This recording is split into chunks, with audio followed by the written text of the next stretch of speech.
Hello, હું doctor Arvind Patel, plastic surgeon, Kiran હોસ્પિટલમાં છું. દર્દી દીપક માલવિયા, એની એજ 43 યર્સ છે. તે 11 તારીખે સાંજે 5:45 હોસ્પિટલમાં આવેલું. એને વર્ક સાઇટ પર એક્સિડન્ટ થયું હતું, જેમાં 12th ફ્લોર પરથી લાંબો સ્ટીલનો સળિયો એના પર પડવાથી અહીંયાથી એન્ટ્રી અને અહીંયાથી એક્ઝિટ, ચેસ્ટ વૂન્ડમાંથી એક્ઝિટ થઈને ગંભીર સ્થિતિમાં હોસ્પિટલ પર આવેલું છે, લગભગ 5:45 આજુબાજુ.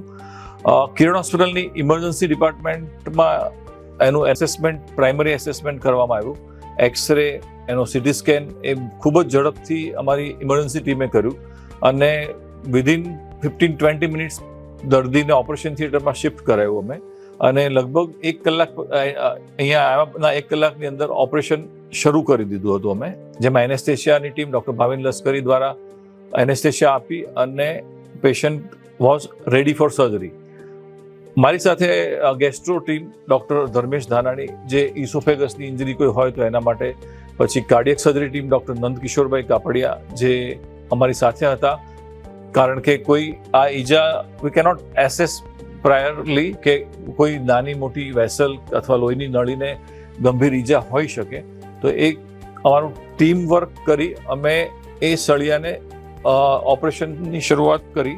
અહીંયાથી સ્કિન પર મોટો ચેકો અહીંયાથી લઈ, ચેસ્ટથી લઈ અને નેકના પાછળના ભાગ સુધીની બધી જ નસો જે હતી, ચેતાની નસો, લોહીની નળીઓ, તે બધી જ બચાવી અને અમારી ટીમ દ્વારા સળિયાને બહુ ગંભીર કોઈ પણ પ્રોબ્લેમ વગર બહાર કાઢ્યો. અને એટ ધ એન્ડ દર્દીની પરિસ્થિતિ એકદમ સરસ સ્ટેબલ હતી, જેનું પલ્સ, બ્લડ પ્રેશર બધું જ સારી રીતે મેનેજ કરવામાં આવ્યું અને પેશન્ટને બેભાન અવસ્થામાંથી બહાર કાઢી જાગતી અવસ્થામાં જ અમે રિકવરી રૂમ અને ત્યારબાદ આઈસીયુમાં શિફ્ટ કર્યો.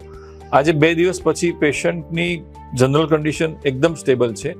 તે બોલી શકે છે, હરીફરી શકે છે, હાથની મુવમેન્ટ અને બીજી કોઈ પણ ખામી ખોડખા પણ રહી નથી.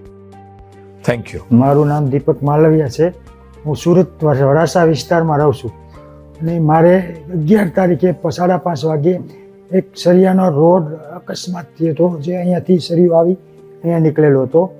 તો મને એમ્બ્યુલન્સ બોલાવી તાત્કાલિક ઇમરજન્સી માટે કિરણ હોસ્પિટલ માટે સારા રેસ્પોન્સ મળ્યા હતા. તે વિસ્તારના લોકો પાસેથી તાત્કાલિક કિરણ હોસ્પિટલમાં મને લાવવામાં આવ્યા હતા અને 6 વાગ્યે કિરણ હોસ્પિટલમાં આવ્યા પછી ત્યાં અરવિંદ પટેલ સાહેબ કરીને ડૉક્ટર સાહેબની ટીમ, જેમણે ઇમરજન્સીમાં મારી તાત્કાલિક સારવાર કરી અને મારી સર્જરી કરી હતી.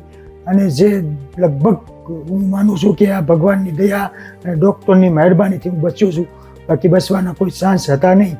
અને તે પછી સારવાર પછી 1.5 દિવસની અંદર મને જનરલ ડિલક્સ રૂમમાં શિફ્ટ કરવામાં આવ્યો અને મારી અંદર ઘણો સુધારો પણ થઈ ગયો અને રિકવરી પણ આવી ગઈ. રિકવરી આવ્યા પછી પણ આજે હું 2 દિવસ સુધી કિરણ હોસ્પિટલમાં હતો. ત્યાંનો સફાઈ સ્ટાફ, સપોર્ટિંગ સ્ટાફ, પછી નર્સિંગવાળા અને જે કંઈ ડૉક્ટર તે બાટલા ચડાવવા માટે જે બી આવે તે બધો સ્ટાફ, એની બધાનો વ્યવહાર બહુ જ સારો અને બહુ સરળ લાગ્યો મને. આવું ના કરે ભગવાનને કોઈને બને આવું.